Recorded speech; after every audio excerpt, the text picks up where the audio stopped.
l'homme te souhaite une heureuse année.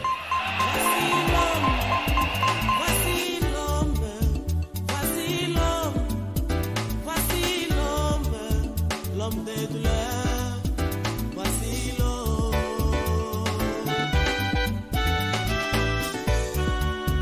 Voici l'homme.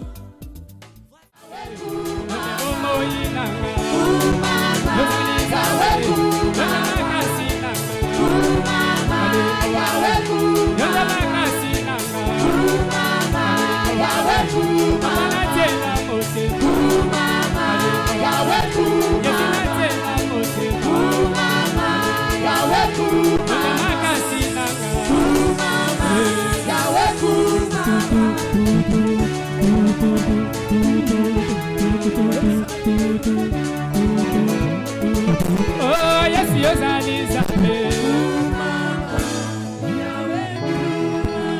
Makanisi et Panazambe, Ozo sa la prière. Bible Zolebete, dans les derniers jours, dit Dieu, je répandrai de mon esprit sur toute chair. Et quelque part, Paul dit, faites par l'esprit toutes sortes de prières. Par toutes sortes de prières. C'est que même la prière, pour qu'elle soit efficace, elle ne doit pas être faite dans la chair, non. La prière, c'est quelque chose de spirituel. Ça doit engager ton esprit et engager l'esprit de Dieu. C'est pourquoi vous avez besoin à tout moment d'être rempli de la puissance de Dieu. Tu as besoin de la présence de Dieu. Tu as besoin de l'esprit de Dieu. Tu as besoin que l'onction de Dieu coule sur toi. Tu as besoin que l'huile de Dieu coule sur toi. Il y a un verset qui m'a toujours impressionné, c'est lorsque David dit dans les livres de Samuel, il dit quelque part comment des héros sont-ils tombés, comment leurs armes se sont-ils perdues au milieu des combats, car l'huile a cessé de les oindre. Quand l'huile arrête de oindre quelqu'un, il va tomber, il va partir, il va couler. Prie que l'huile de Dieu ne cesse pas de te oindre. Que l'huile de Dieu coule continuellement sur ta tête. Est-ce que quelqu'un peut demander ça à Dieu? Prions au nom de Jésus.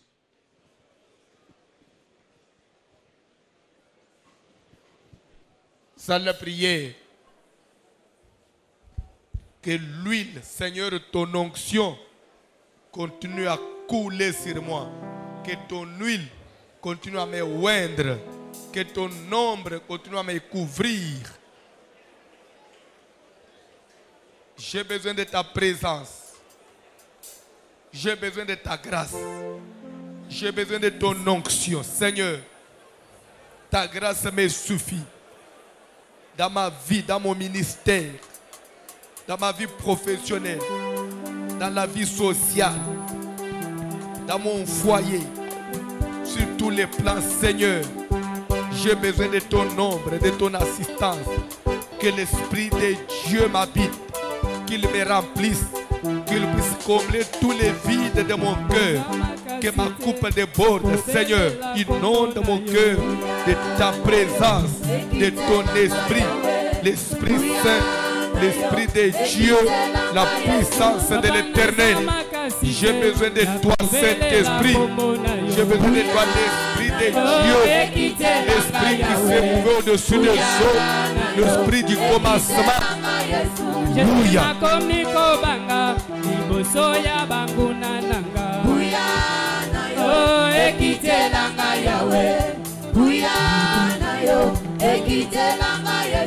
Papa nazama kasite yakobelela kombo na yo. Buya na yo ekitelanga yawe. Buya na yo ekitelanga Yesu. Papa nakomi kabanga iboso ya banguna nanga. Buya na yo ekitelanga yawe. Buya na yo ekitelanga Yesu.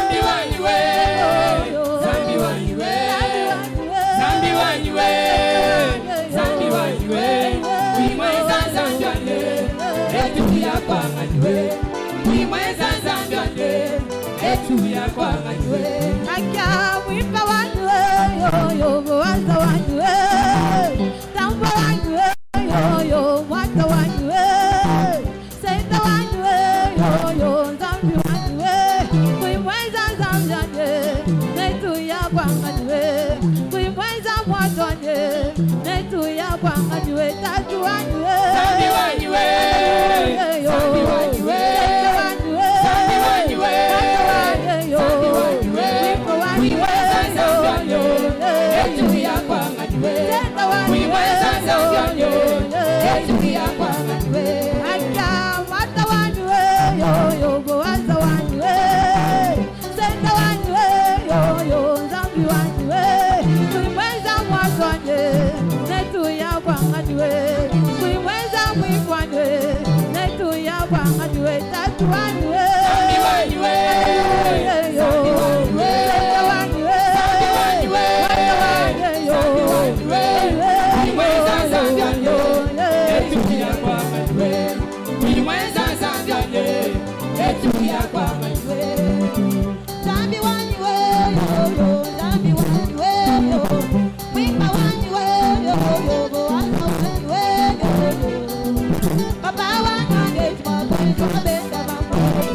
Basotanga Bible, toza kotelema, Ephésiens 6, verset 12-13, rapidement.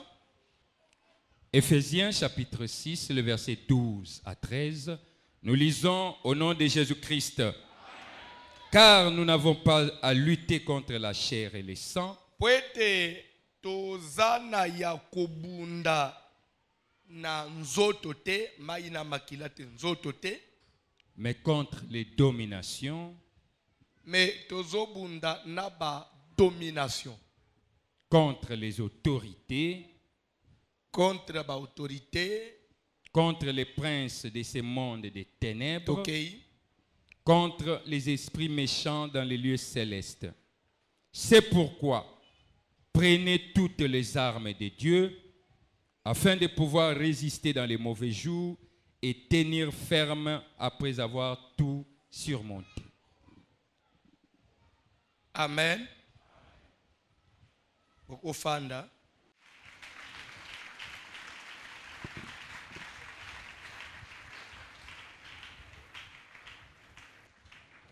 Vous parlez français. Je crois, je ne pense pas qu'il y a quelqu'un qui pourra me contredire. Parce qu'il s'agit de la langue française. Suivez-moi s'il vous plaît. Ephésiens 6 dit, nous n'avons pas à lutter contre la chair et le sang, mais contre les dominations, contre les autorités, les princes de ce monde des ténèbres, les esprits méchants dans les lieux célestes. C'est pourquoi revêtez-vous de toutes les armes de Dieu afin de pouvoir résister dans les mauvais et tenir ferme après avoir tout. Il y a d'abord résistance et maintien de cette victoire. Je crois que c'est clair. Et en bas, on descend, on commence maintenant à citer quelques armes. C'est pourquoi prenez par-dessus tout l'épée, le casque, on commence à citer quelques armes. Mais avant de citer, d'énumérer les armes, on a cité en bas du verset, on a défini le genre ou l'utilité de ces armes-là. C'était les armes pour résister dans les mauvais jours et aussi faire quoi? Tenir ferme après avoir.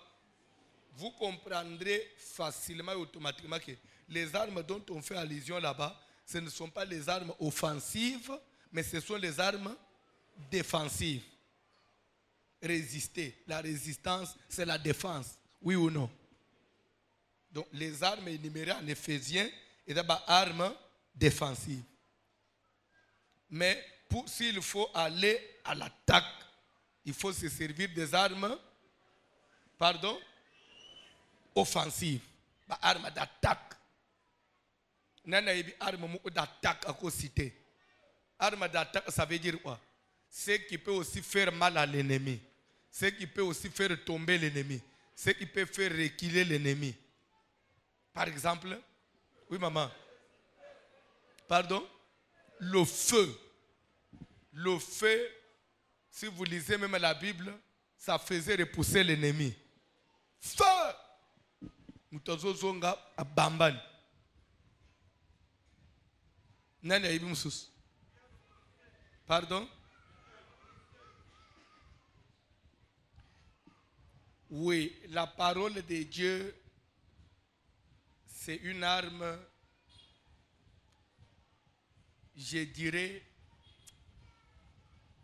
de par sa qualité, c'est une arme défensive.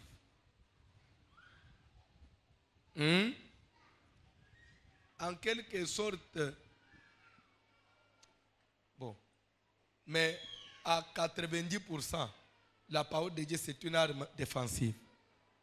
Parce qu'avec la parole, on peut se défendre, on peut éteindre, on dit, éteindre tous les traits enflammés de l'ennemi. C'est la défensive. Moussous. Parce que l'air Satan a zoé Jésus, a zoé Jésus, Jésus répliquait, il est aussi écrit pour se défendre. La parole de Dieu, c'est une arme défensive. Mais, bon, avec la connaissance, avec la parole, on peut attaquer l'ennemi, mais c'est plus, ils ont joué plus défensif. Moussous?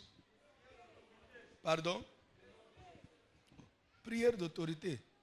Prière d'autorité, ce n'est pas une arme, mais prière d'autorité, c'est une manière de combattre. Mais c'est dans la prière d'autorité qu'on fait ressortir les armes. Quand on dit feu, feu ce n'est pas une prière. Feu ce n'est pas une prière. Oh. Quand on dit feu, ce n'est pas une prière, mais c'est une prière d'attaque. Le nom de Jésus par exemple. Au nom de Jésus, Satan sort. Le nom de Jésus, c'est une arme d'attaque, c'est aussi une arme défensive. Car il est écrit quelque part, le nom de Jésus, c'est une tour forte. Les justes se réfugient et se trouvent en sécurité. C'est une tour forte. Les amis, il y a ma casse, il y a une sécurité. Et en même temps, le nom de Jésus, ça joue les deux. Et très efficace. Très efficace.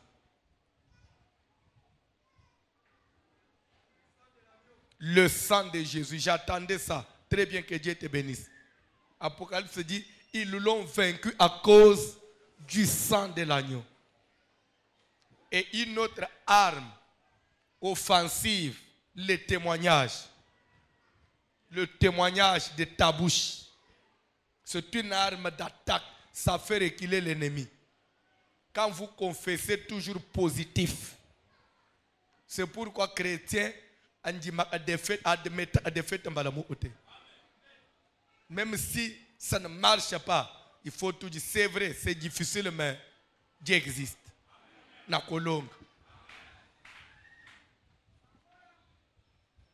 Le témoignage, il faut toujours garder un langage positif.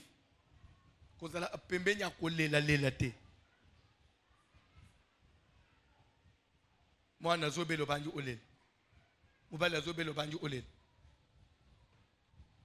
nazo comprendre te yanga via uzala gaboy ngana mugilo na uzala na sambele nezi msambele te échec bala moko bacho de zéro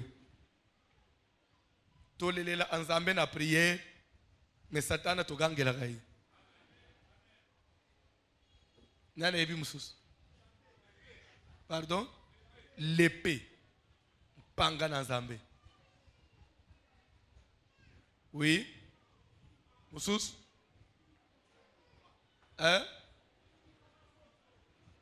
Mais mon panga ya moto na l'épée. Mpanga ya moto na l'épée. Les habits mi balé esseni.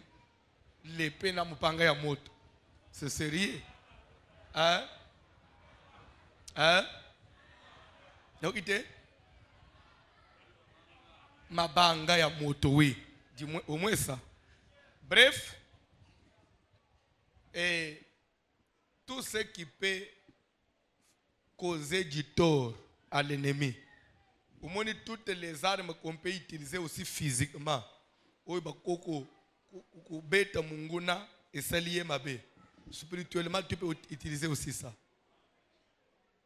Ou se concentrer au bêtis au bimoko ya panzi. Bando qui va penser ne place ba fandi. Na maloba me et pas na bango et comme munduki. Je vais justifier cela. Je vais soutenir cela par un verset. Pour dire que toutes les armes physiques qu'on utilise dans ce monde, on peut aussi les utiliser spirituellement contre l'ennemi. Natango les 4 lépreux, bazo tambola bazo kende na Samarie, Bible ba makolo na bango, nzamba bongole bruit ya makolo na bango comme le bruit de quoi? Est-ce qu'il y avait des chars physiques comme des chars mais sur le plan spirituel et pe bango na basaleni. Ba char de Zoya. Au nom de Jésus, ba char ya moto ekita et kota na kaya ennemi et panza ba réunion na bango. Ba char ya moto ekote la bango. Na tangu yozo le bawana nzambe pa ki sipenza ba char ya moto ko place ba fanje bazo sala ba réunion ba keke ba char ya nzambe ye. Balinga bakata yo mutu basundoli yo nase. Yesu pa ya la musio. Malaji pesi. Amen. Et c'est pourquoi je vous rappelle, il faut toujours témoigner. Quand Dieu vous fait du bien, il faut toujours témoigner. Témoignage. Déjà à partir de dimanche, vous allez témoigner. Tout ça, offrande, il y a pour réparer. Pour un témoignage, il faut témoigner. Parce que tout ça, l'offrande, ce que vous témoignez, vous êtes toujours dans les mêmes pièges. Il faut toujours témoigner. Parce que chaque jour qui passe, nous avons un témoignage à l'église. Mais nous n'avons pas à lutter contre la chair et le sang et contre les dominations. Quand on dit nous n'avons pas à lutter contre la chair et le sang, ça veut dire que nous ne combattons pas physiquement, oui ou non. Et nous n'avons pas aussi à combattre contre un ennemi qui est physique, mais contre les dominations. Parce qu'on a déjà exclu tout ce qui est physique. C'est que même les dominations là ne sont pas les dominations physiques. C'est que ce sont des dominations sur le plan spirituel. Est-ce que vous avez ce sont les dominations sur le plan spirituel. Parce que nous parlons des dominations sur le plan spirituel. Yango au moins na fungule une parenthèse pour dire que faites très attention. L'homme, c'est l'esprit. Bible les autres babouilles. Ne craignez pas ce qui peut tuer le corps, mais qui n'a pas le pouvoir sur l'esprit. Mais craignez plutôt celui qui a le pouvoir de prendre ton esprit et le jeter dans la guerre. C'est qui? C'est Dieu. C'est-à-dire que Namukilia, bako beto masasi okufi. Physiquement boyo okufi. Mais esprit na yo eza sauvé et qui est pas nzambe. Mais nzamba do bobanga o ezo boma nzoto te. Mais bobanga plus o yeko boma mulimu. C'est que la vraie mort, ce n'est pas la mort physique. La vraie mort, c'est la mort spirituelle. Et c'est pourquoi il faut faire très attention parce que nous combattons contre les dominations sur le plan spirituel. Nous avons la vie spirituelle de l'homme, l'esprit de l'homme. Nous avons état à partir de rêve, à partir de songe. Du moment où nous avons rêvé sur le plan spirituel, c'est que c'est ton esprit qu'on est en train de vaincre. C'est ton esprit qu'on est en train d'enchaîner. Et pourtant, la réalité dans l'homme, c'est l'esprit. Okoki onyo kwa manabunzo toi. Mais ce qui n'a mouli moza libre, attendez le kobonga. Attendez le olala oza fazer olala anabalabal. Mais na esprit oza libre oza bien. Un jour okoma kaka patron. Mais moutoua za patron na ba mitu na ba biloko belé. Mais na ba ndoto milota ka prisonnier akosuka na oza la pauvre. Premier livre de Pierre, chapitre 3, verset 18. Christ aussi Yesu pe lokola a souffert une fois pour les péchés, amonaki pasi mbala moko pona masumu, lui juste pour des injustes, ye oyo azalaki musantu me amonaki pasi pona bato mabe afin de nous amener à Dieu, na tina ete amema bato mabe wana akomisa bango epa Nzambe. ayant été mis à mort quant à la chair, babomaki ye me na lolenga ya nini, babomaki ye na ndenga ya nzoto. mais ayant été rendu vivant quant à l'esprit. Vous comprendre? Mais na ndenga ya esprit basimbaki ye te. C'est ce qui fait que comme l'esprit lui n'a pas été tué, l'esprit a ramené le corps à la vie. Donc mise à mort quant à la chair, mais rendu vivant quant à l'esprit. Tikaba nyoko le biso na nzoto, mais quant à l'esprit to rebondir. Mais ce qui l'esprit basiba nyati yo c'est fini. Et c'est pourquoi s'il y a une des choses dans le combat spirituel, et c'est que les serviteurs chrétiens, moi dans Nzamba tu es l'église, on veille na ngoma kas ndoto. Olotaka nini ozalaka wapi, et même ceux qui n'ont ndoto zo bunda na batu, et suka kandenge nini. Eza na jemo koto bande ko sakana. Il y a, comment vous appelez ça? L'hypathé, Zaki, et là, les n'est pas n'engâté. Donc, vous savez, ce que vous avez, ce que vous avez symbiobo, il faut ça, il faut zong, il faut là, les n'est pas naïe, mais pas n'engâté. Vous vous rappelez? Bien, vous savez, vous savez, il y a autant de gens au salaire na yangote.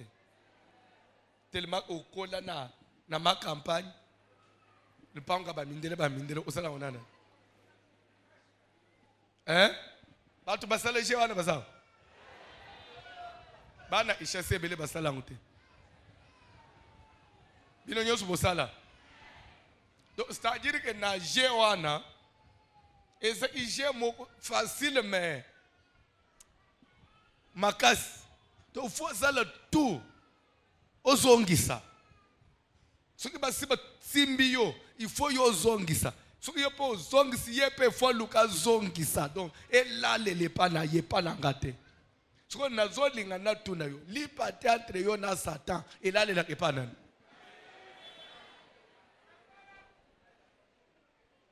Et soukaka et là les la ya tunandoto na yo. Et là les la pana. Pourquoi il faut là les pana yo? Obundi na bato nana longaka ti osutu kana ndoto baboto la kanani nani batika kana se papa na loti na lali na loti bazo betanga masasi papa masasi ezwingai na kwei na se na be na kufi pe na moni makeleso ba na be na kufika ka boy muto ufaka penza boyiko so me nazo mona penza ndenga na kufi me nazo mona anaza ukufoko okelo ola na kufi mais na kufi na bien te na sala neti na kufi ba lekani na sima nde na telema mais na siki déjà kufa wana bandoto yolota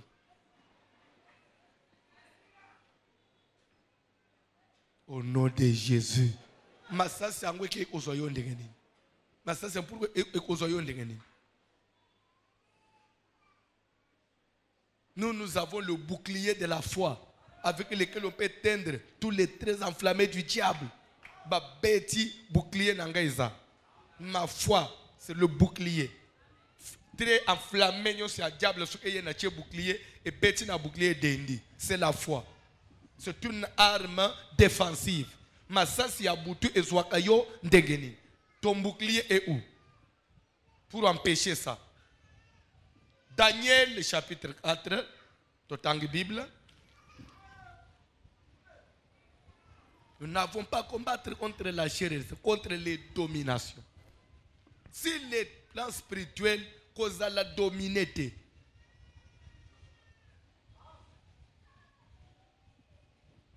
papa, avant Daniel, aussi le 1 Pierre 3, vous avez lu le verset 18, mais vous n'avez pas lu le verset 19. Dans lesquels aussi il est allé prêcher aux esprits en prison. On dit aux esprits qui étaient dans quel état? En prison. Les esprits en prison. Ezalaka. Moutozo tambula physiquement boy. Bozo mone mout. Mais esprit n'est pas yakokangam. Ezana makala. Oya bango on est prison à makala. Tam suba bakatelango à perpétuité. Prison à vie. Mais bozo mone moutana zo tambula. Musuba kola ye 22 ans. Vous avez 22 ans de prison. Mais l'esprit nous a makala ya 22 ans condamné. La Bible dit aux esprits en prison. L'esprit d'une personne peut faire l'état d'un emprisonnement. Peut-être que tu n'as pas. Mais physiquement, vous avez bien. Nous sommes milota, okangama nanda umoko boye, anamboka moko. Papa, l'air mutozo milota, souvent za anamboka moko, même mboka, ou bien même lupango, ou bien même école. Il école bani. C'est comme nous sommes en prison ya école wana, et kangama na école wana, et kangama na lupango wana. Maman moko bengi ngai lelo alobi papa na langi mate ya lobi naza na France. Ali papa na botami na Kasai na évoluer muke toye Ishasa mais na koli mingi na Ishasa. Après Ishasa na yepoto. Abi papa na poto na umeli. Plus de 20 ans na poto. Na poto célibataire na bali na boti bana pe basi bakoli. Mais soki na tie mutu na se nanu na milota na poto te. Na milota pe na ishasete ngana ande na Kasai wana kaka na le na za amwana mke wana nazo mimona penza na Kasai le mu nazo kende wenze kota be na chibuyi wana nazo kende wenze na stuki boy ndota na bakwa jam natala boye naza na Paris na ndoto soki na chemu tu na se na chasas. Mwakanyani. D'autres non. Fire! Mwakanyani. Astuki boy. Atalimbeto ya France. Mutu aza na poto. Nzoto ndeza na poto. Me mulimu eza wapi? Mwakanyani. Tanga Bible papa. Nebuchadnezzar, roi, à tout le peuple. Alobi Nebuchadnezzar roi. Azamutu pambate. Bande ku Satan azana isika tikate. Satan azana mutu ya respectakate. Je vais vous dire une chose. Grâce au nzamba salingai na yo. Ya koyeba nzambe. Tozo na gili tozo sambele ndenge tozo sambele bu kumisa nzambe. Oyebi ezana batu musu to anviaka. Mais kozanga grâce à oyeba nzambo bazo souffrir koleka yo. Mais vous savez pourquoi l'homme blanc baza mingi na bitila o se suicider soit abatina immeuble na mibwaki. Oyebi na bamboka neti ba Canada ba États-Unis okendo kuta ba pont nyonso ya likolo ya milai makasi wana ozo kuta ba sala ba comment on dit ba sala ba kadefo ya milai Pona nini? Parce que enregistra trop de cas. Okomona ka mutu aye na voiture likolo a pont, a telemi, abimi na voiture, a mibwaki. Na se pas a panzani. Ndi mundera talibite. Lokola bazo mibwaki lao. A cheba ni na milai mibwaki lesus. Mais ozo mituna me mundelo na mutuka itoko boy. Aya mibwaki. Tamsuleda zo mibwaki wana. C'est-à-dire que elle est liée. Des fois là on a boutou à vivre à biloko moko. Tellement que bango makambu na nzambe baza forte na ba enseignement neti ya bokele o se confier na nan a kokipe tembo. Ah, na mibom. Omoni makambu tozote ya Satan. Et dana batu bazo vivre na banda kwa bakonzi. Ozokote mwasi musumwasi ya mukonzi munene mazana mari de nuit ya blakte. Tamsu mari de nuit garso mu ya bumwana azobanga tete muto omwasi ya mukonzi. Azokote tena nda kwa mukonzi wana. Asaka nina mwasi ya mukonzi abimi yake. Sata ozomona. Omoni ndenga nzamba solo graso yeba nzambe boy. Look at deliverance. Look at deliverance. Quand ça le jeté, il y a des gens qui vivent la prison. Mais l'air mutazo comme na niveau ya ozo lala na bilamba so ostuki na butu bilamba nyonso ananzo tote. Nana zo longola. Basali yao.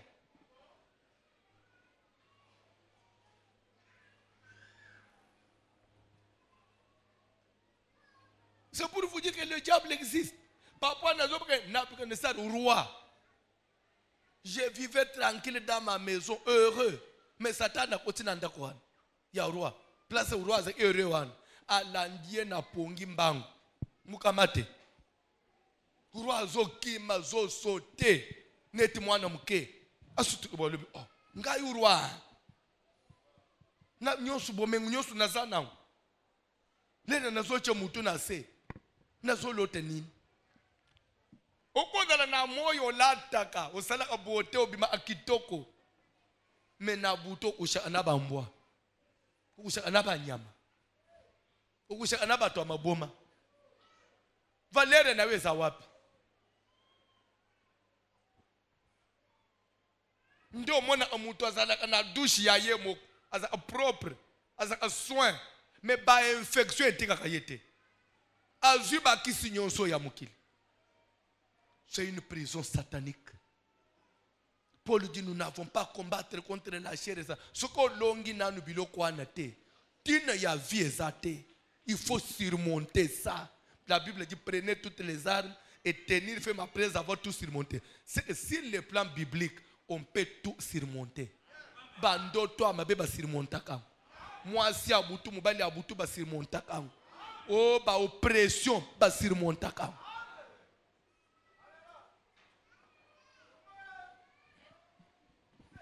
Na yambi mama moko lelo na mwana akoza ba 14 ans. Donc lera moninga bandi ko lela na komi ko exhorter ya le papa et debi so facile. Mwana oyo ngai na papa toza kana ye moko. Toza na mususute. Ngai na papa mayele sili. Boko na bolali na katikati ya butu tokoma kosala ba tour. Toujours anana papa, lelo yo lala profondément. Ngana lala moins superficiellement. Ce que yo pe ou lala profondément aussi tuki, ou bisinga pe yo pe lala pe. Toko lala bisonyo so kobo sanate. Parce que bozo situ mo on a bien force tu na atika butu okuta mwana azo kangama azo bimisa fulufulu des fois ba fulufulu côtier exipie zo nani na zo le tongi na muno. Donc bakrachi faut bo déboucher sinon akoyo bunene na pema kata motem faut bo déboucher yende uda musimu ninga bo nyingisie ti lele bo maîtriser nde mwana zongi. C'est-à-dire que toko la mobimba te parce que suko bo la mobimba biloko na salier e bomiye. Albi papa to so nyokwama to tamboli ni na église partout to lembi nde mwasi wazoli ba ke papa na yekolala na zolota na zomona na zo uta kote azandu na zo na koni na plateau na muni ndako eza en face église na tubaba na muna ba magasin na se na telebo na muni ba omi aseka telebo awa asekati nde nazokota na mwana na stuki boy ndoto nala musimu bali na ngai tala nazolota nazana mwana nazokota na aseka oyo iza akota plateau mbana ngali se nzamba tingi bisukuni tokenda ate ona tokozwa ata pongi papa tolala kate toba to obota mwana mususu natuni ba mususu azate papa ezate kazo yete to obota ndenge nini oyo azosala nanu boy nde tozo ba mususu akwesusu asali su boy to osuka wapi to bunda nanu na moko abani ole mais soko moni mutu ala achezo le kana nanzela okoyeba pasi azana ngote si la terre les gens vous souffrent nazoka moi ozwi grâce ya oyeba nzamba bien mais ozo sala lo lendo ozo négliger prière monene ka toza na jena etana batu bafanja azana jena sekete afanja tikana lakayo webi bayekoli ya Yohani ya Jean bayemukole mo bazo bana Jésus ka bisoto nyoko makana ba jeune tolala ka banzala bayekoli nayo tongo mijipoka kulia na kulia ate mukolo moko bayekoli ya Jésus jeune ate avant midi pamba basala ate ba Pierre o na muki na tongo Pierre na lip na boudin 8h Pierre na jus ozonga boy Jacques na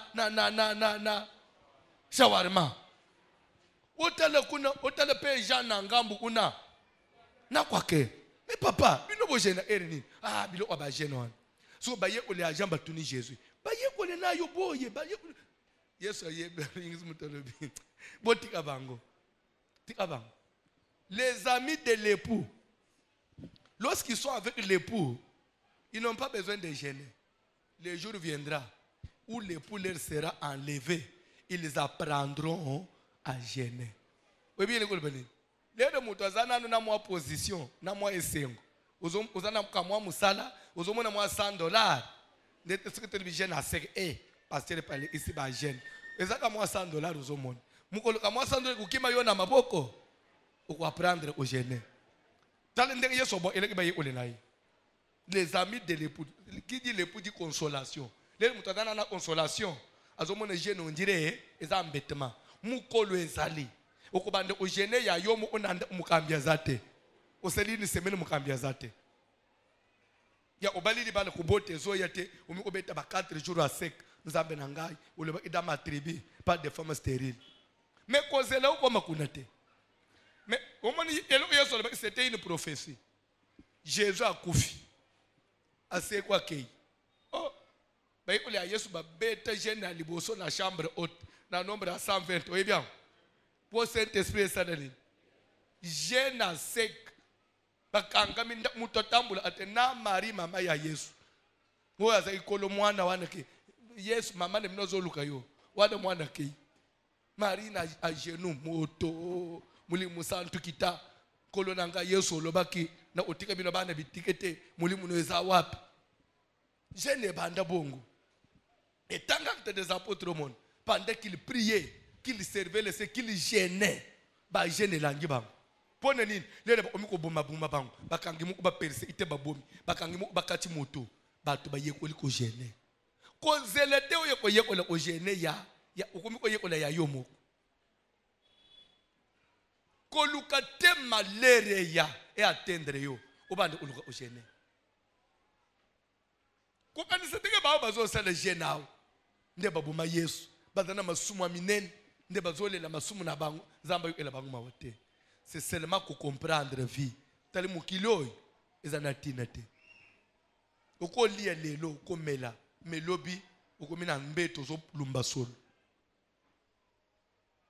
le monde Satan a zokonza mukilo. La Bible dit le monde entier sous la domination du malin. Okomona ka muto zo tambula boy. Na buto alala kate. Mutu musoza akoti nanda ko fievre bandi. Moto butu mazaka moto, azaka moto. Tongwe tani atele mi fievre sin. Mususu azali asoka che mutu na se zolo eza boucher. Azobunda zolo eza boucher ana rime butu mobimba. Tongwe tani rime sin. Nde mwa zolo de boucher muke. Il y a des gens comme ça. Mais il vient à l'église. Tu es prisonnier. Tu n'es pas libre. Tu n'as pas la paix. Viens combattre. Qu'on t'apprenne comment combattre. C'est pourquoi nous avons intimidé, nous avons complexé. Batu musozo mono batondani na ba église à français wan passe na passe bazo souffrir peut-être kaka ku complexe bagenda akoyembo ana ko se consoler mais kimia bo na nzoto ezate mais nous avons un Dieu il y en a betu feu na lali lokole bébé c'est-à-dire que tongo etani na siliki tongo museza otani boy tongo etani na siliki nazo te le montre c'était asiko pongi lengi boy c'était asiko mais musuza intéressé da yango tongo otana te amona obutu mulai parce qu'il souffre la nuit ba musuba zana akoma amema ko banga ko kanga misu parce que suka kanga misu eza kanga ye joyeux mukamate tanga Bible moi Nabucodonosor roi à tout le peuple. Satana épargne ka mutu te koltana kimbinga ya mutu te oya zana nzambe nda zana nzambe koyeba nzambe ya théorie tika nzambo tozo te yao azale même à mesure ko batela bana na yo bakoti na chambre balali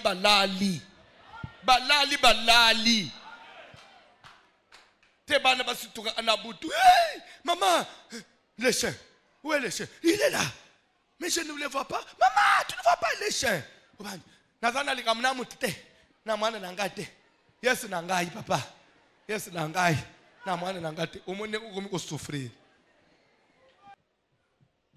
tanga Bible. Nebuchadnezzar, roi, à tout le peuple, aux nations, aux hommes de toutes langues, qui habitent sur toute la terre. Que la paix vous soit donnée avec abondance. Makambu ya prison spirituelle. Roi ya zolo bake.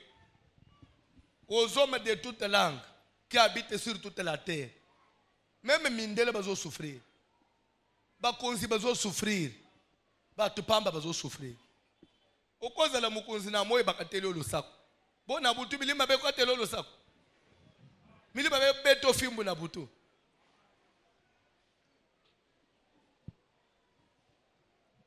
Je me souviens tangu ya Zaïre na 1994 toza na frontière na Kaungula. Kaungula c'est on prenait l'avion ici. Na tangu ba avion ba Malo aviation ba Air Excellence ya mwana Mobutu Kongolo zo bango na ndolo awo. Wana yo na no ekisha sete. Wana so ina na mweka. Nazo rapelo akasina lobi mabe. To bande ko zo to ba petit porteur wana na ndolo to ket iner to omina tembo à partir de tembo to zui balande griser. Te bakaungula donc frontière na Lunda. On avait une grande église là-bas. Alors, comme c'était la frontière, il y avait tous les services de l'État. ANR, OR, il y a des militaires, il y a OR. Je ne sais pas comment ça signifie encore. C'était office, si c'est des renseignements. Office des renseignements. Il y a des militaires, il y a OR. Il y a des branches proches du chef de l'État. Militaire, na frontière, il y a Kaungula na Lunda, et ça qui séparé na kamwa rivière moko. On appelait la rivière Tungila. Na banza ba voyager ba hôtel Tungila. Moi rivière wa. On est soko komi na frontière, au sombi laisser passer. Au matina dingi, moi obi dingit. Au matiba bendi na singa, ndebo katisi bo enanga mu komi na Angola, poste avançado, au kendo ko zope mutuka. Musuku tokotiba nove espérance tokotiba ba mawangu ba nini yoswa ba Lunda wana tutambula ba hôtel yoswa kolukaka viozo mono pe kokende hôtel évangile. Alors ezeki na ba militaire sko na frontière na Tungila wana ba bureau ya ba OR ba ANR ba nini ezeki na arrivé comme c'est la frontière Et les gens sortaient avec des diamants. Ils avaient dit que mabanga ya sankara banin, mutokomi awa komi mutoambongo banin. Alors les militaires traquaient les gens là-bas. Faut pas quand ils ont diamant ba filer yo des fois on ba yena uti Kinshasa oteki balunguli ya l'état banin. Papa wana isko commandant ya OR. Azo sala batuboy. Ku boto la ba diamant ko sala boy. Na pite soki isko bande kwane ya village ya bandondo wana. Na pite ukosa ananambo anabiso boyete. Soki ba salege ba moi mystique. Po ba bateli seyeke sokoto na yo wana awu izayelo ote. Alali na butu ayo iposa ya assez soulagé. Mon commandant ko na ba teni na ye. Ateli papi maskoli bande za mboke za zamba. C'est-à-dire que banda ya babambu courant ezate na zamba donc uzotela banzete ba forêt bandekelela pe ba lubwa ku banini. Abimi akende na simando assez soulagé. A centimètre moi mon pépé moko zo bene wa moi mon pépé. Oh ayo chede pour la tele boy. Amoni mutute a sentir on dirait enlèvement et bandi. Amoni mutute mais amoni bandi ko mata. Mon commandant Matiti a tiki ma belé 3 mètres. Au salama oloboy dans les vides. Moyen zonganda ezate oza en l'air. Suspendu en l'air. Oh. Siko mu pepe wana e bandi sko kozwaye na likolo. Ezo ene sko na forêt na lubwako na butu 2h du matin. Bandi ka bazo na forêt. Mu pepe ande kende na forêt. Tellement que ayebi zambete ya bandi onganga. Pasteur azo bele le biso. Pasteur bakei nangai. Mais nzamba ma. Konganga anganga de Jésus de pasteur ba lâcher na mabele lera surtout ki na mabele mbangu. Siko na permanence. Azo uta siko na kan azo na permanence na biso. Banda kuna biso peza ka bambu otindiki boy. Mbala mu na porte biso tolali na mbeto. To sika mutu na mbeto pasteur otale boy. Mutu na baso oto. Ezanga commandant. Nini papa? Pasteur, on m'a levé. Na banane, pas le vent. Pas le vent. Ah non, pasteur, j'ai failli mourir. Pasteur, priez. Fukama, mon commandant, Fukama. Au nom de Jésus. Abamban. Akoyeba. Biso batomboka. Yaso sa nana biso. Commandant banji osagité. To silisi délivrance 6h. Commandant Bengi Kinshasa a senga avion le na uvanda wote na tiki bomengo commandant yekisha sidibela to benga na uzonga te wani zambuka te to lebi ba faire goûter yo osakanaka lero ka le kwani sembe ba commandant nyoso na église o mo sambela ba suku ba uchumusa na ba tennis moto na bi OK en tout cas lero moko ba villageois ba teibino bo poussa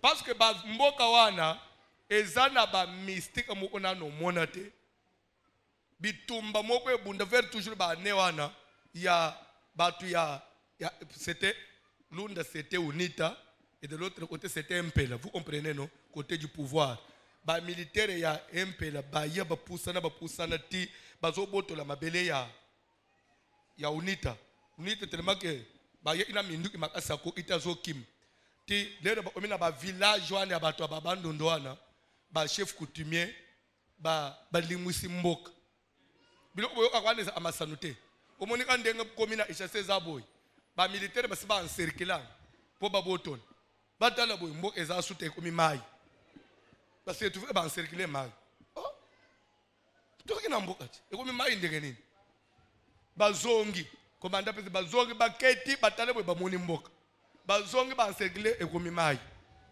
wala batu bazoli musa mboka okomisi mboka mai batu andeko ni yokende osala na bango.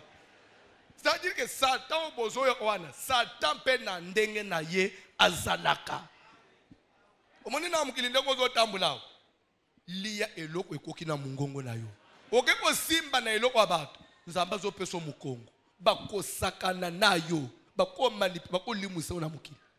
Ne crois pas parce que tu pries et que Dieu vous autorise au simba n'importe quoi biloko abatu Non. Quand vous touchez à ce qu'il y a autrui, Dieu se retire et il vous laisse. C'est pourquoi il faut marcher dans les principes. Keba. Les diables, la Bible dit nous n'avons pas à combattre contre la chair, les dominations. Les dominations, c'est que par exemple, blague. Ce qui passe par il peut pas causer mon frère. Ce qui m'a dit Nzambe, c'est ok. Tozo seka, tozo le babou parce que grâce à Nzambe, ezali kolona biso. Tozo benga ne milimu mabeto sambele libat, togeto lali. C'est parce que la grâce de Dieu est là. Que Nzamba sa lungwe l'église oy. Au sein de vendre ça onokenda. Satan a bimelion en chiranos. Au moins même église oy. Église essaie d'atteindre dimension moko où nous sommes en train que pas seulement nous combattons pour avoir la victoire, mais pour maintenir la victoire. C'est que tout surmonter ma cambouébélé. Ce qui est tout bande auto bande kana bangu même na lembele mbawsik. Et que tout autres la délivrance boy. Bato bazo bambana. Oyo bato bandi kongang. François ole ici. Lucifer yemo kwazoya. Bozele dans 5 minutes. Au sentir mutu abandi ko na ye. Banji mignonso babandi. Moto requête zate. Vous vous souvenez, vous vous souvenez? Prière banjao, serviteur zate, mais après c'est requête moto Lucifer le bozoko ça avant na bimao nazo endana 2. Ce qu'on a otika bakendana ye. Ozo beta ma bato bakata bakokata te moto na ngai te. Tellement que la victoire, l'église, victoire est atteinte à niveau songolo, Satan a baillé les bino. A monique bobo tolié, a commis côté les bino na musique. Na minute biso tozasko, Satan comment oser to salaire, zambate biso ndazong. Mais tant qu'il n'y a pas ça, tout ce que nous faisons c'est pour maintenir la victoire, pour qu'elle jusqu'à la destinée, à la destination. Quand on a destiné na niveau to comme, mais ce qui est bon côté. Même délivrance auto sala to uta na bitumba ya ndenge na ndenge ozo sambele la batwao yo zo benga na batutu Satan ebisio que François ozo sana na ngai na baluki na mituka na yo en pleine prière les temps aussi se prière parce que mutu ono ebomi mutu pas yo zo sala défense ka eloba me na ke na muni mutu ono mo zo sala transport na nzela na ke boma mutu pas ba biso chauffeur ebomi mutu mais yo c'est nzambe na ngai aussi les délivrance lo pe bandi osamba. Mais pour un niveau au dépassé, c'est la grâce de Dieu. Au monde netio, au bêtis de Bakuya, aux yeux de l'église, aux autres de Bilanga, basiba kata, basiba lembisa mabele, profiter de la victoire. Chamutu bukambuma, pe o sepela. Comme ma vie na lo yengete. Kemba nandoto, olotaka ni. Papa, si ce passage, je suis à la fin, frère. Il m'a semblé bon de faire connaître les signes et les prodiges. Il dit, en tout cas, j'ai jugé bon de vous faire connaître, de partager avec vous mon expérience personnelle. Que le Dieu suprême a opéré à mon égard, que ses signes sont grands, que ses prodiges sont puissants. Son règne est un règne éternel et sa domination subsiste de génération en génération. Moi, Nebuchadnezzar, je vivais tranquille dans ma maison et heureux dans mon palais. Une chose, Satan lingakate, mutazala heureux. Une chose, mukile lingakate, mutazala tranquille. Bisika nyoso kimyeza, Satan linga a bougé. Il faut se ouemouke. Ah, comment ndakwana banguna balela te? Il faut baler la paix. Avoir une moi mon peuple. 2 jours après, Zambé, vous savez biso boy pona nini? Nini wan? Ya yana biso ofina na Londres. Ah, bato archi balebe bango pe baleli. So oyeba ate. Et dans la bato balia kamine, il faut ba yoka pe pa na bino pe matanga. Et pa na bino pe ba yepe ofanda na ndako, ba mone pe na salon na bino ndenge zala. Wana bobimisi ba iti boche pembeni, wana skoporte alupango itikali poleli. Ba omiko yana poka. Na ba voisin ba otana no pa na yote. Ba omiko pe ba fanyi na kiti. Ofanji sayo. Lele balingi bakende ba yuso yo mes condoléances. Ngande voisin no yasim. Au nom de Jésus. Abandela au nom de Jésus. Dans la Bible, la siliki déjà. J'ai eu un songe qui J'ai m'a fait un effrayé. songe qui m'a troublé. Les pensées dont j'étais poursuivi sur ma Comment couche. toi tu peux faire des songes où il y a compliqué, mais tu n'es pas troublé. Toi, tu n'es pas troublé. Au mesani, ba mesana kana bandoto amabete. Ba mesana kana bandoto abibembete. Et dans la batu bazala ozola lozolo tozolela, osutukipe ozukutama ya miso etangi. Mama, upangusi pe obosani. Ulamukipe obimi obosani. Weza ndoto? Ndoto tinama ya miso ebimi yona bumutu.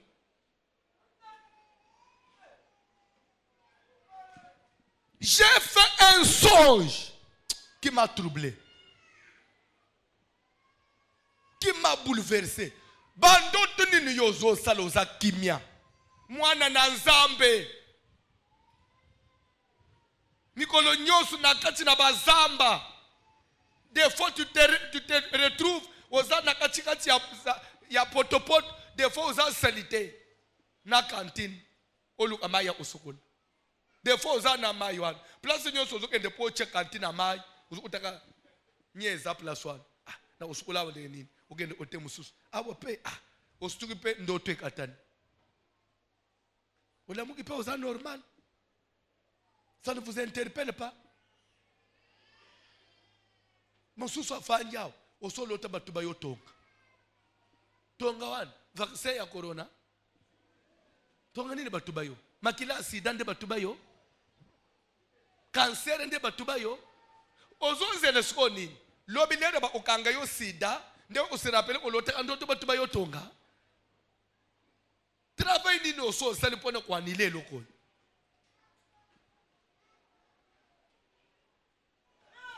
Kubia ozonzela lere mbume ko bimona libele suke kauke bandi ko vimba lobi cancer de sein nde bandi ko serande onte na lota amutu mo abeti ngamba na libele.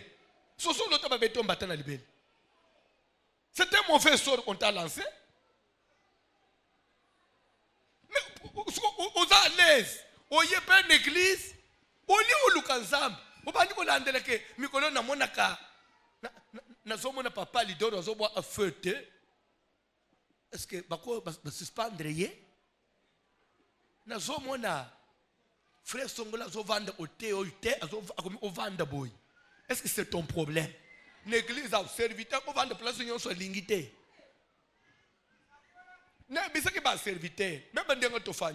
Nous devons commencer à entraîner les serviteurs dans makambu nyos. Nda isa. Mutu nyos lere mu ope akamba social. Mutu nyos lere mu ope akamba babu ibikeko. Mutu nyos lere mu ope atangi Bible. Comme ça on s'habitue. Jour mususu o ya koza la empêcher. Et puis makom siskan to bande oblukate. Mais yoso omonika balungoli mutu na nini? Makambu eza. Yoso mone mikolo ya azole kaliboso. Va bien. Nous avons des comptes à rendre chez toi. Ndelo uyo yeli l'église. Ba mbo oyo lota balanda yomba mbo mibale ya minene landa yomba. Oso expliquer biso ango.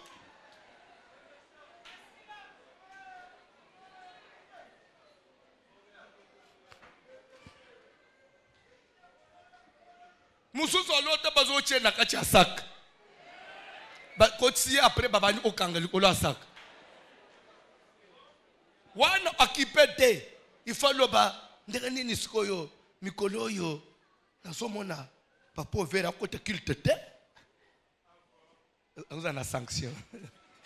Makambo eza moni mikolo bazo bomba makambo. Telema to preto bomba makambo. Telema likolo. Abando tu na mabewa telema likolo.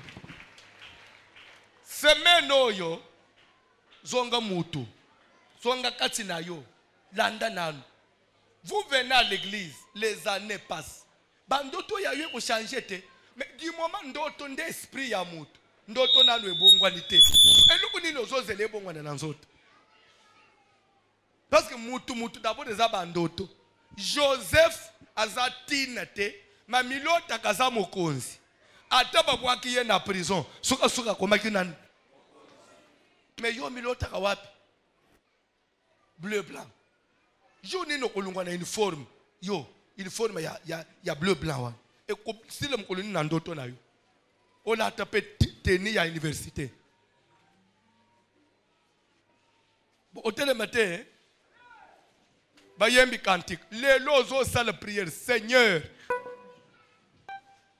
Psaume 142, verset 8 et l'obinin. Rapidement. Psaume 142, verset 8. Psaume 142, 8e verset. Rapidement, papa. Tire mon âme de sa prison. Bandela. Tire mon âme de sa prison. C'est une prière. Nanazo senga. David azo senga na nzamba salani. Bimiselanga mulimu na ngai na boloko. Pour akoma na niveau 1, il avait constaté que son esprit était en prison. Comment il l'avait su? À partir de Bandot. Toujours na sambaka. Na milota ka na bambiska da ba policier. Des fois bazoto na ngai identité. Ndena suka na bosani identité.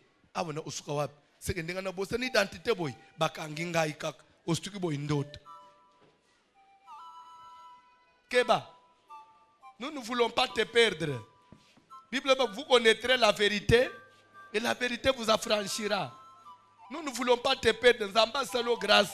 Tokutana nayo oyoka makambo. Konjimate mulimu no ebunga. Konjimate mulimu no ebeba. Ozana no makasi lobele mulimu nayo. Tozana niveau te ya mutu asa kufa nde yo lota bozo tambula naye. Bozo marcher naye mutu akufa. Bible dit que pas de relation entre les morts et les vivants. Rapport entre les ténèbres et la lumière. Kolota mutu ufet ataza mama na bino. Mama na biso toloti mama sko neta tokene otale na hôpital soka zo bela azo yebise biso ke bana na ngai na ukufa lisusu te na komi bien na sutuka boye ndoto nzoka nde mama sa kufa soka na ndoto ana zo yebise biso ke na zo bika deja kala te na koya na ndako nde tu folota toko utana kala te bo utana ne wapi keba Saïla kenda ko consulter nanda wa mandoni asenge esprit ya Samuel emat. L'esprit à Samuel emat azo ebisa Saoul nini? Azo ebisa Saoul demain à la même heure ngai na yo toko utana na yo aw. Na pita soko zolana. Mutu akufa zo pesa mutu ya bomo rendez-vous que lobiti to oma ba hero yo na bana no nyoso ya mibali boko dala nanga na séjour de mort. Leri yo zo loto zo na bato bakufa. Elingo oloba nini? Azo ebisa ke to ozala na yo to ozala ensemble. Parce que bakufi ba ozonga te. Au contraire bato abomo ende ba ukende. Mais soka so kolukani na vie na yo. Ko endo kutana naye. Rendez-vous angu ya kopeso ka ya muto ufa. Bako peso rendez-vous kutana tana Félix c'était. Kana muto ufa. Po memeloni. Cantique s'il vous plaît. Ozo sale prière lelo yako avec conviction. Il faut boya. David a dit Seigneur, tire mon âme. Benda. Tirer, c'est-à-dire que benda. Tirer des forces. Bimisa na makas. Molimu nange bima na prison. Lelo faut bima na kajoan. Le pango à famille il faut bima. Nanda kwa tata moi c'est de place au kola na Lubumbashi. Il faut bima. Il faut bima nanda kwa. Oui. Kola ba Jehova wiya zambiwa.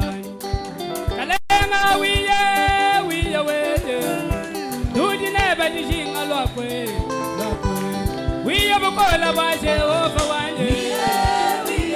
Kalenga one year. Kalenga one year. We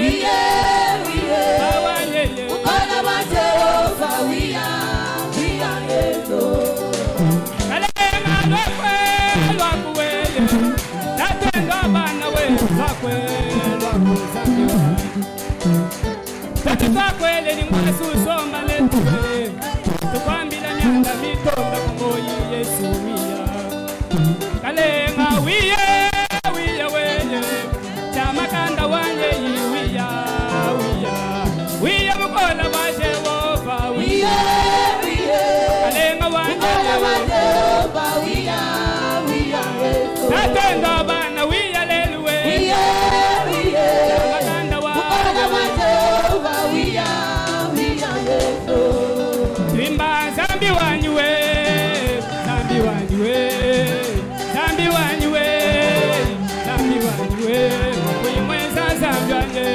tetunetuya kwa manywe kuyimweza zanjanye tetunetuya timba zambi wanywe yo zambi wanywe zambi wanywe kuyimweza zanjanye tetuya kwa manywe kuyimweza zanjanye tetuya kwa manywe timba zambi wanywe mwenza numuwai Yesu wangu mamewa papa wanye kuyimweza zanjanye tetunetuya timba zambi wanywe yo zambi wanywe zambi wanywe kuyimweza zanjanye tetuya kwa manywe kuyimweza zanjanye tetuya kwa manywe oh anuye Yesu yeye kimwena bwale buza Wamuna manu Yesu mwana wa zambiwa yeye kimwena bwale buza Wenda lungu wanye Wamuna mawaka tula yaye kutwambila Mishana ikweza mujumwewe Yesu ni wada kumese ni kumeliba Yoji kutombola ngoli yatawe Wenda lungu wanye Yesu mulangala mukati wami kwabo mulangala kwela ntonga we Yesu ni wada kumese ni kumeliba Yoji kutombola ngoli yatawe Yesu wanye Ola Yesu akumama Ola Yesu akumama Nabonyi nanga akumame Nabonyi nanga akumame Akayi nabeleli Yesu yo Nabonyi nanga akumame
Soki koko na bino ateka yo na ndenga butu tamusu kombo bapesa yo ozo kombo atata mwasi na bino lokola bapesa ye kombo pona ye oza propriété na ye nde akoma kosalela yo pona kombo wana za ndoyi na ngai nda senkarna abebisa vi na yo nda kanga esprit na yo tika nzungo ya cheyo epela moto nzungu anepelela ye moto na pokwa lelo David yanganga lui Seigneur tire mon âme tire mon esprit de sa prison tika mulimu no ebima na kasho domination ba force démoniaque waye konzaka mulimu na yo eyamba moto vina yo fungwama mulimu na yo zala libéré mulimu na yo échappé na Satan zala prière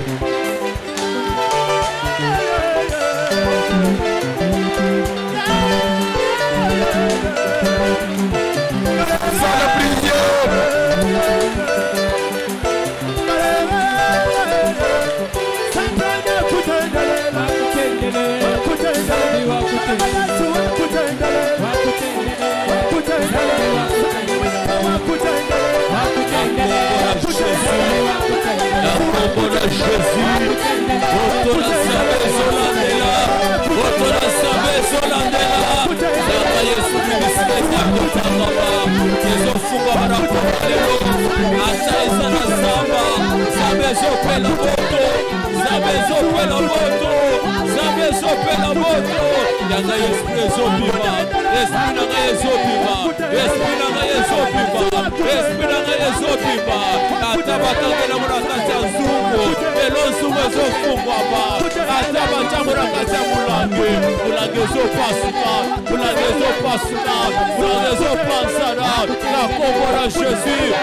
prison ya famille efungwami prison ya famille efungwami moto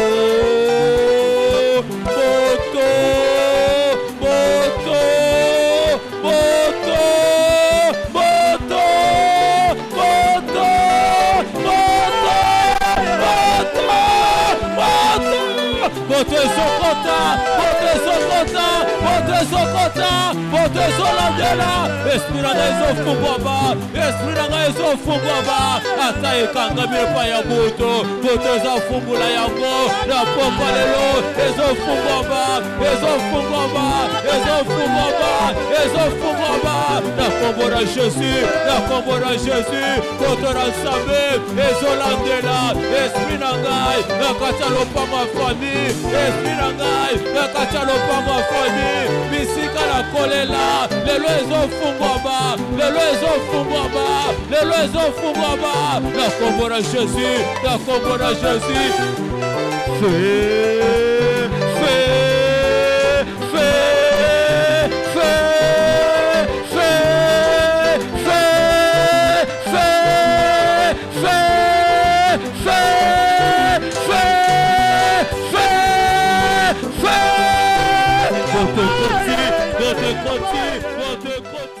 ba mama ebele ofanjao lelo ozomi kuteli solo alibala esila me ozala kana alibala obanda omilota akoza epana bino oza epana bino tu trouvais cela de la blague lelo zawapi tu te voyais toujours oza ana mobali te basaba kabole bino lelo to suki wapi ebele ba fanjao oza omilota kaka oza osala kate mais tu travaillais lelo musale sula wapi esuka wapi ezamala mute de la bonne santé au milota ozobel au milota okomi na vie moko zanelo ote omi na vie mo ya pasi okomi kokelela ozabisika mo na vie ya pasi ostuki bo ozana au bien kotika ngo bongo te parce que na passage ya Daniel 4 tozotanga mukonzi wana lota bazolanda ye mbangu azokima na bazamba akomi kolia matiti asutuki boy lera betele Daniel bisie ndoto wana ebongi na yote na niveau na yo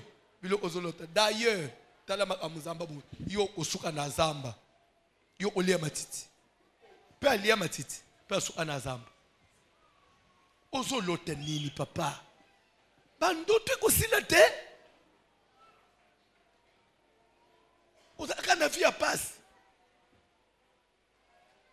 basi ba misibino na ndako ndako ufutele baninga bazo sala examen yo zali banda soit ba poser examen osota osimbi papier ba questionnaire nyonso elo omoko ya yo comprendre les até questionnaire ozo trouver aka onjire etikali pe 5 minutes balinga ba ramasser ba papier ndolo misambe na ngai okomi otuna baninga popeza ngatere numéro 1 ba ramasser papier ozo obondoto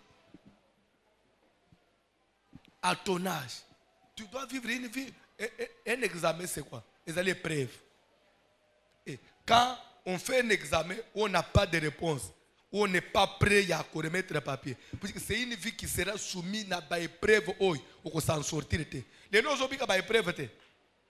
Les gens ont dit que même moi, on fait un examen. C'est une épreuve, l'autre a un examen. Il y a un peu de vivre dans le mais les gens ont dit que c'est un examen. Mukonzi aluki batu ba ede yo ozo to ko ede yo te okolinga ba ede yo te ozo linga kufana biloko wana bako ko ede yo te papo ya la mukalo bike boluka batu abwanya ba ya ko ede ngai makambu nazo lota ezo tikanga na kimia te. Ça la prière toye pa na nzambe poto skufate tuzo luka nzambe poto eshuete tuzo kanzambe poto suka mabete kalikile ero ifale uzala na ndako otiki ndako otiki bana otiki misala tala babila mbembele ko repasser na ndako oyena église ngobi mape uzuyele kote ba musuba abafanda ka musika leto ko ba mena opakati mbango ozo ba moto ozo ba tram nyonso na ndamu ko manandako mesima ya nyonso ukozo pe lifutite tina bandoto ezaka mabe yo zoze lobonga me bandoto nanu ebongite eluko etambusa omuntu eza esprit me bandoto nanu ebongite siko na 2020 ozo espérer nini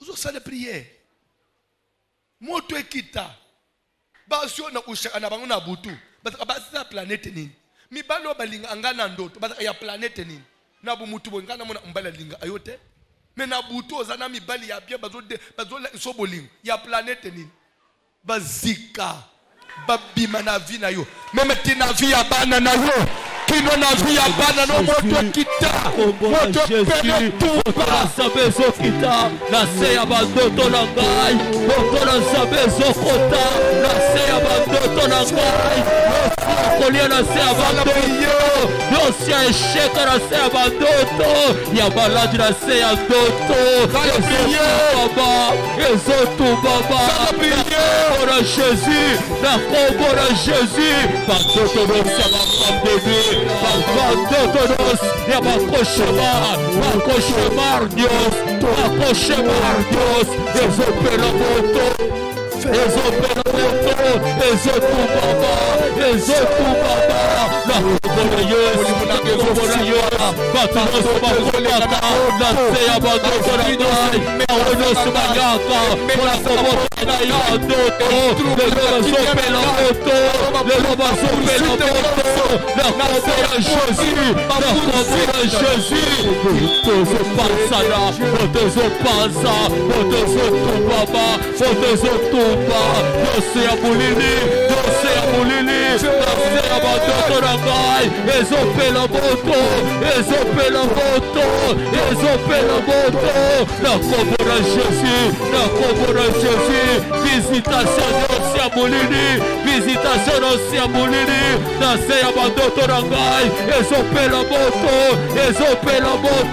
na kombo na Yesu moto ezotraverse na ndoto na ngai moto na nzambe ezotraverse bandoto na ngai nyonso etangami ya kosangisa nzoto na butu na se ya ndoto ezopela moto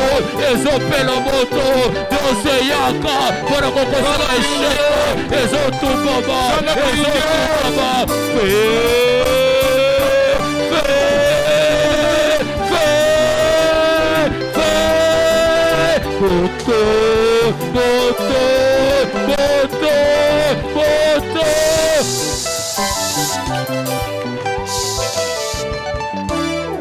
oyaki na kalembelembe oza mubola il faut koma mozwi amen oyaki célibataire il faut bala obotaka te il faut bota mapasa oyaki maboko polele il faut zwa amen oyaki mutu wa masumu il faut bongwana okoma tina niveau akosalela nzambe tala nzambe ongana zotei aza nzambe ashanja vie ya bato alongola mutu na zero akomisie pe mutu munene apesi yo pe référence tu peux pas comme ko yeba pe adresse anda unayo andima mene za bapambula vina yo Amen. konjima ko échoué. Yesu tozona anda échoué. La Bible dit nous n'avons pas reçu un esprit de timidité comme pour commencer à avaler. Non, un esprit de force, un esprit de grandeur pour crier Abba Père. Biso dans un esprit à kubani ataka bisote. Jamais. Lipate lale la kepana bisote. Il faut lale na ngambo ya Munguna. Atika lelwe lala na ngambo ya Munguna. Amen. Ana bandeli lelwe lala na ngambo ya Munguna. Amen. Mutu nyonso abwakele yo mauvais sort. Biso tozongiseli ye moto. Aloba nanu fe. Azongisela ye nanu fe. Nazola baboy. Mutu alo abeta yo mbata na libele na pongi. Azwa nanu fe. To retourne pa elale pa na ye. Oya tubaki yo tonga. Elale pa na ye. Fe.